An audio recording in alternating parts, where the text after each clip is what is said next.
Hey, what is up, everybody? Let's talk some Carolina Panthers football. Let's do that real quick. And if you are new to this channel, the Panthers are one of the teams that we cover, not as much, but we do love talking about them. And they have what is one of my favorite players right now in the NFL, a guy that I am all in on. And that is why the video is titled exactly what it is. That's why it's titled exactly what it is, which is that the Carolina Panthers just made the right call on a key player. And this key player finally has some pieces around him, not all the pieces, but has enough pieces around him that he is going to be able to go out and show that he is indeed a good player. All right? He's going to go out and show that he is indeed a good player. So, who are we talking about? We're talking about Bryce Young. That's who we are talking about. All right. Now we are going to go out here. We are going to look at a couple of things. And before you hang up, before you turn the video off, I want you to hear me. How many of you are excited about Bryce Young? Come on, give it to me. How many of you are excited about Bryce Young? I want to show you a couple of things. Last year, according to PFF, he turns out not to be a very bad player. Sure, his week 1 and week 2 were atrocious, right? Benching time, all right? Then he gets back in week 5, and he's really good, all right? Just with a few couple things in week 5 and week 7, and then all of a sudden the keys are given to him in week 8. He's okay against Denver, and then he goes on an absolute tear. Goes on a tear in weeks 9, 10, 12, 13. Finishes the season strong against Arizona, Tampa Bay, Atlanta, and when all things are said and done, has a passing grade of 74.4. Who is he throwing to? That's the other side of this that we need to talk about.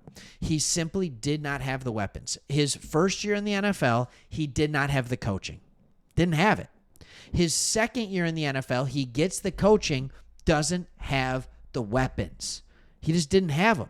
Now he's got a couple of added weapons. He's got more in the coaching, all right? And I think he's going to start to really play in the way that you hoped he would. Now, I'm going to go and I'm going to say something that's kind of crazy. I'm going to bring you back to the 2023 NFL Draft when you have Bryce Young taken number 1 overall, the 101. CJ Stroud goes 2. Your original pick was down here at like 9. All right. I think it was down here at 9. I'm not confident. I'm not positive. So if you're not going to trade up for 1, you have to trade up for 2 to get Stroud. I still believe, as much as I like Stroud, and I think he's a very good player, and I think he will be a good quarterback in this league for a long time. When I see Bryce Young playing now, he's starting to look like Bryce Young back at Alabama. He is looking like that guy that the game has completely slowed down for him, and he is balling out. Now, if it's not one of those two guys, what's next? So what's the alternative if you're the Panthers? You don't trade up, and you just don't get a quarterback, and then you hope to be poor, and then you take a quarterback the next year. And there's a lot of quarterbacks, but the problem is your team's still not ready for a rookie quarterback. The Bryce Young trade is officially complete, right? So what the Bears ended up getting was DJ Moore from you, a 2023 round 1, it was the 10th pick. It wasn't the 9th. Round 2, Tyreek Stevenson is who they took. They took Darnell Wright with the round 1 pick. Here, I'll show it to you. All right, they took Darnell Wright with the first pick. You could have gotten a tackle. Congratulations. All right, then they took a corner. Then the next year, they took Caleb Williams and then Luther Burden, all right, this year. That's all the stuff that you had given up. And here's what I'm here to tell you. If the quarterback doesn't hit, none of it matters. If you can't find a quarterback that hits, none of it matters. Okay, the Chicago Bears got Caleb Williams. Fantastic. He wasn't very good in year 1. Why? Probably bad coaching. The same thing that happened with the Panthers. And now here he is in year 2. He's got an offensive genius in Ben Johnson coming from the Lions. And again, if you're new to this channel, you might know that we are Lions fans, but we love talking about teams that the national media ignores. And the Panthers are absolutely one of those teams. We've been there before with the Lions. We feel you. All right? If Caleb Williams hits, great. But here's the thing. With Bryce Young, if he still hits, the trade is worth it. If Bryce Young becomes a top 5, even top 8 quarterback in this league, the trade is worth it. You probably don't get the number 1 overall pick if you keep DJ Moore. If you keep pick 10 and you draft an offensive lineman and you have the second round pick, you have a team that has a veteran quarterback, you're not getting the number 1 pick. So you can't sit there and say, oh, we would have had the number 1 pick. No. And who knows what you would have done on the coaching staff. But instead you go out, you get the coach that can pair with the quarterback. He sprinkles his little magic pixie dust, just like he did with Baker Mayfield in Tampa Bay. Now he's doing it with Bryce Young in Carolina. And all of a sudden you're saying to yourself, like, oh, you know what? This might be okay.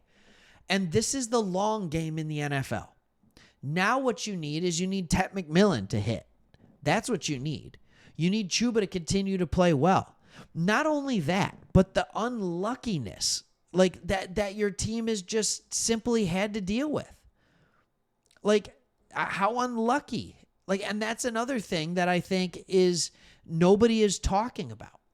When we talk about the Carolina Panthers, like running back, how's that going? Right? You got Chuba Hubbard, which is fantastic, but any major injuries of players that you thought could be fantastic by any chance, like a Jonathan Brooks? When you go to the wide receiver room, right? Like, yeah, there might be some poor draft picks. Xavier Legette could still pan out. He could. You just went and got Jalen Coker. All right, that dude is fast, by the way. All right, fast. Excited to see what he's going to do. You still have Adam Thielen in here. You're bringing in Tet McMillan. Like, you got Hunter Renfrow, whatever he's got left in the tank. Like, you're bringing in guys that actually can get it done in order for your quarterback. And you've got the offensive line that can do it. When you have Taylor Moton, all right, he has been a solid tackle for his entire NFL career. All right, and he's not overly old. All right, Ekwonu on the left side. He started playing last year, had kind of the best year of his career. I would expect him to only get better. You have the players. Damian Lewis on the inside. He's like an every other year player. I would expect him to play well. And then Robert Hunt. This is not a bad offensive line. There is enough weapons around now that you can have a solid football team around Bryce Young. All right? You made the right call. I'm sitting here. I'm telling you. I'm putting my flag down. And I'm also going to tell you that I've gone out and gotten Bryce Young in a bunch of different fantasy football leagues because he's cheap right now, and I think he's going to be a baller.